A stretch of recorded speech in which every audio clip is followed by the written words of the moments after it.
पंक्तीतली आलू गोबीची भाजी बनवायला सोपी, चवीला मात्र अगदी मस्त. तर तेल गरम केलंय आणि त्यात थोडंसं फ्लावर आपण फ्राय करून घेऊया. हलकासा रंग येतपर्यंत. त्यानंतर बटाटे घालायचे. बटाटे सुद्धा उकळून घ्यायचे आणि कापून घ्यायचे. तर आता फ्लावर बटाटा दोन्ही आपण फ्राय करून घेऊया आणि बाजूला ठेवूया. तेलात थोडे खडे मसाले घातले, थोडेसे फ्राय करून घ्यायचे.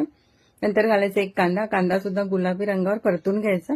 आलं लसूण मिरचीचं वाटण घालायचं, ते सुद्धा परतून घ्यायचं. नंतर लाल तिखट, हळद आणि थोडीशी काश्मीरी लाल मिरच घालून एखाद मिनिटभर हे परतून घेऊया.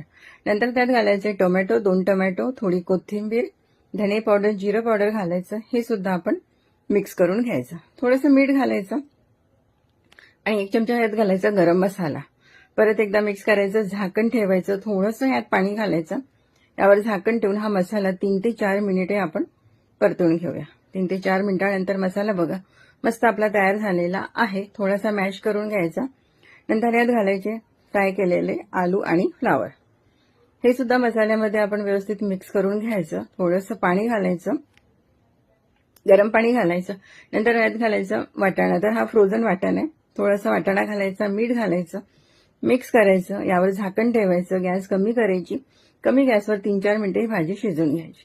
शेवटी कोथिंबीर घालायची आणि ते मस्त आपली आलू फ्लावरची भाजी तयार झालेली आहे.